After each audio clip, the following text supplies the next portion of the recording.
വിശദമായ വാർത്തയിലേക്കാണ്. കോഴിക്കോട് മെഡിക്കൽ കോളേജിൽ നിന്നും താഴേക്ക് ചാടിയ ശേഷം എഴുന്നേറ്റോടുന്നതിനിടെ മതിലിൽ തലയിടിച്ച് ഗുരുതരമായി പരിക്കേറ്റ യുവാവ് മരിച്ചു.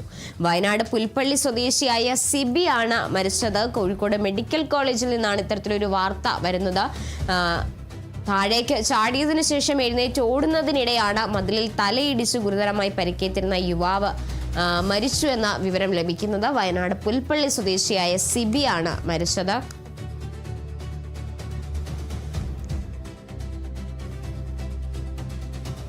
എന്നാലും കോഴിക്കോട് മെഡിക്കൽ കോളേജിലാണ് സംഭവം ഉണ്ടാകുന്നത്.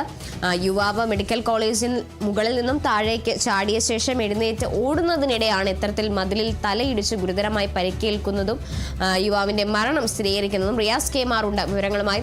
റിയാസ്, എന്തായാലും എപ്പോഴാണ് ഇങ്ങനത്തെ ഒരു സംഭവം ഉണ്ടാകുന്നത്? എങ്ങനെയാണ് വിവരങ്ങൾ? വളരെ ദാരുണമായിട്ടുള്ളൊരു സംഭവമാണ് നടന്നിരിക്കുന്നത്. ഇന്ന് പുലർച്ചെയാണ് ഇപ്പോഴത്തെ മരണത്തിന് ആസ്പദമായ സംഭവം നടന്നത്. വയനാട് പുൽപ്പള്ളി സ്വദേശി സിബിയാണ് അല്പം മുൻപ് മരണപ്പെടുന്ന ഒരു സാഹചര്യം ഉണ്ടായിട്ടുള്ളത്. കോഴിക്കോട് മെഡിക്കൽ കോളേജിൽ നിന്നും അദ്ദേഹം താഴേക്ക് ചാടുകയായിരുന്നു.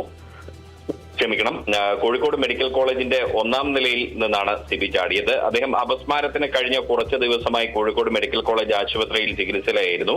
15-ാം വാർഡിലായിരുന്നു ഈ സിബി ചികിത്സയിൽ കഴിഞ്ഞിരുന്നത്. ഇന്ന് പുലർച്ചെ അദ്ദേഹം അവിടെ നിന്ന് എഴുന്നേൽക്കുകയും തുടർന്ന് കോഴിക്കോട് മെഡിക്കൽ കോളേജ് ആശുപത്രിയുടെ 1-ാം നിലയിൽ നിന്ന് താഴേക്ക് ചാടുകയും ചെയ്തു.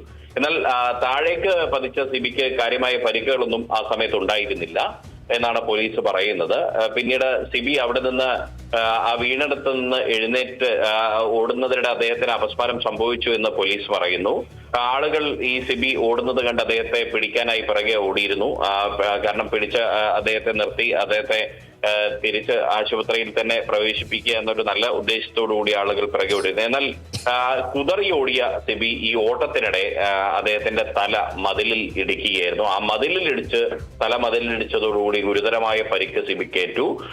പിന്നീട് അദ്ദേഹത്തെ കോഴിക്കോട് മെഡിക്കൽ കോളേജ് ആശുപത്രിയിലെ തീവ്ര പരിചരണ വിഭാഗത്തിൽ പ്രവേശിപ്പിക്കുകയും ചെയ്തു. അതിനിടെയാണ് ഇപ്പോൾ സിബിയുടെ ദാരുണമായിട്ടുള്ള അന്ത്യം സംഭവിച്ചിരിക്കുന്നത്. ശരി, വ്യക്തമാണ്. റിയാസ് കെ ആണ് വിവരങ്ങൾ നൽകിയത്.